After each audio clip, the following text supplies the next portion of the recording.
Hervé Seni du site seni.com. Cette vidéo est une démo de la Harley Benton Custom Line Nashville Nylon que j'ai acheté sur le site Thomann. Avant de commencer, je tiens à préciser que j'ai longtemps hésité avant d'acheter cette guitare car je n'ai jamais rien lu de positif concernant la marque Harley Benton sur le net.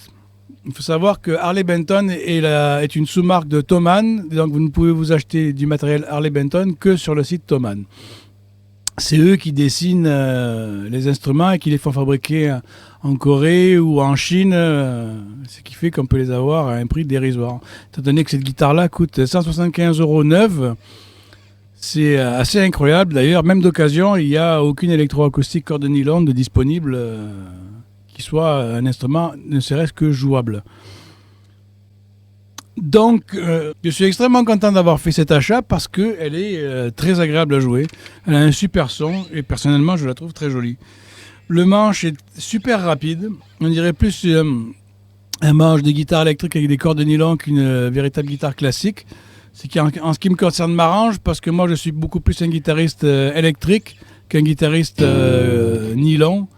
Donc, peut-être qu'un véritable guitariste classique qui veut faire des concertos, tout ça, c'est évidemment pas ce qu'il lui faut. Mais pour un musicien dans mon genre, ou pour un chanteur qui veut s'accompagner, ou faire de la bossa nova ou des petits morceaux de jazz, c'est vraiment un super instrument pour 175 €, sincèrement. Vous pouvez pas vous tromper, quoi. Donc, en dehors de ça, l'accord tient extrêmement bien. Au départ, j'ai eu de la difficulté à stabiliser l'accord, particulièrement les cordes aiguës, mais au bout de 2-3 jours, c'était rentré dans l'ordre et finalement, après avoir cherché sur le net, j'ai fini par trouver que le problème venait non pas de la guitare, mais des cordes montées d'usine, qui sont des Savarez, qui ont la réputation d'être des cordes qui sont très longues à stabiliser, particulièrement dans les cordes aiguës. Et depuis, en ce qui me concerne, je l'accorde une fois par jour quand je veux enregistrer, mais sinon, quand c'est juste pour jouer ou pour travailler, je l'accorde tous les 2-3 jours et il n'y a vraiment aucun problème. Comme vous voyez, elle tient très bien l'accord. En dehors de ça, la guitare elle a un micro piezo actif avec une pile située derrière l'instrument. Le piezo est placé dans le pont, comme toutes les guitares acoustiques. Et vous avez trois contrôles conventionnels, un volume, un aigu et un grave.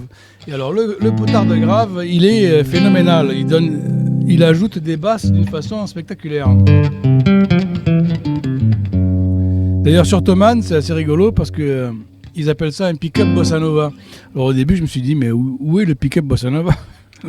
Je vois juste un piezo, mais il n'y en a pas. C'est juste que c'est, j'imagine, une appellation commerciale pour dire d'intriguer les gens, mais il n'y a pas de pick-up bossa nova. Il y a un piezo et point barre. Donc la seule chose qu'il y a, c'est que la seule chose que j'ai changé sur la guitare, ça a été de mettre des strap locks parce que personnellement, je mets des strap locks systématiquement sur tous mes instruments parce que j'aime bien pouvoir orienter la guitare dans le sens qui me plaît sans risquer que la strap se détache ou quand on se penche pour régler une pédale, lorsqu'on se relève, que la guitare ne se décroche pas et qu'elle aille s'abîmer, quoi que ce soit. Donc, en dehors de ça, j'ai rien fait d'autre et elle est vraiment super.